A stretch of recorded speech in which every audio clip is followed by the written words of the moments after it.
What's going on, guys? Welcome back to another video. Now you might be thinking, White Van Man, what is this game that I'm looking at? This isn't Rainbow Six.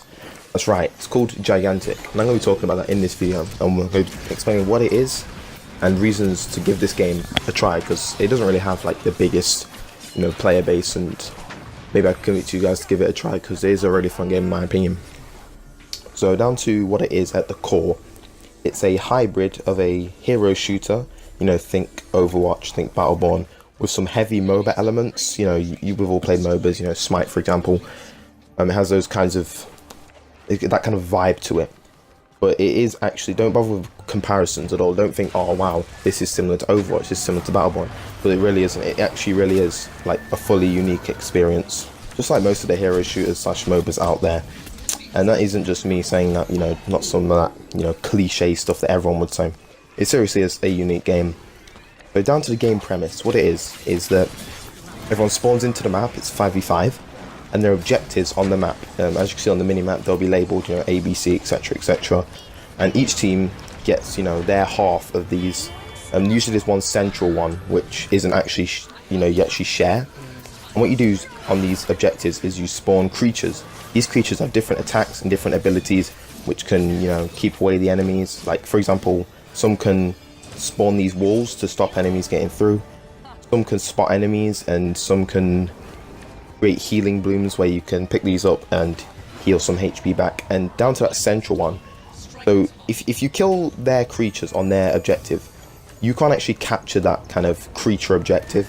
You just take out that creature. But the central one is always like a one that you can fight for. So when you kill their creature, you can take control of that. Otherwise, everyone gets their own kind of objective per team.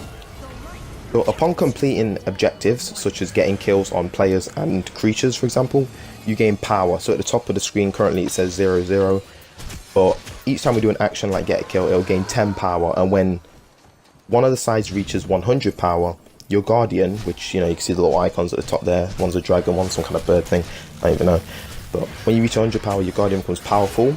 And after time delay, about 25 seconds, something like that, your guardian attacks the other team's guardian and leaves it in a vulnerable state. And this is your time to attack whilst it is in that vulnerable state.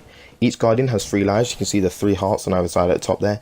And once depleted, they lose or win the game, based on which side, gets that. What's also really interesting about this game is it has very little downtime. Like, once you spawn in, you instantly start the game, you're instantly fighting, it's just chaotic all over the place.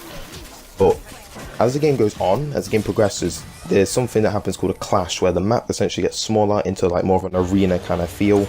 There's even less downtime than what the game what little downtime the game really has. Sorry, I started there. And yeah, that's pretty much it. It makes the game even more fast paced than what it already is. And obviously that's just when you're just back and forth fighting, gaining power. There's no delay in the power. You're just gaining it like left and right. Yeah, so reasons to play Gigantic. So that's the game concepts out the way, the premise. So now on to the reasons. Firstly, it's something more to play from time to time. As gamers, we all love to just try out new things. So why not give it a try? It's something else to play from time to time. I know I play it a couple times a week. Obviously I mainly play stuff like Siege, as you can already tell, but yeah, there's that. Also, it's reasonably accessible. It's actually available on the Xbox One, which obviously I play on. It's available on something called the Arc client, and as well as Steam, so it's available basically on PC and Xbox. I don't know if PlayStation 4 are going to get a release in the future. Maybe we'll have to wait and see.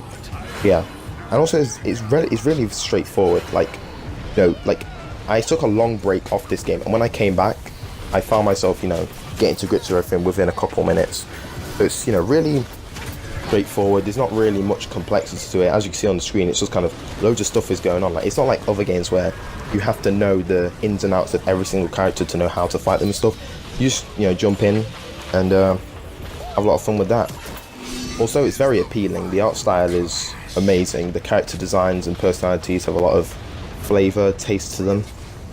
And finally, which is obviously best of all, is that it's free to play. So realistically, there's no reason really not to try it, as long as you have one of the platforms that you can play it on. So why not give it a try? Thanks a lot for watching this video. Of course, it wasn't R6, but I'm not quitting R6. I'll still be doing R6 videos in the future.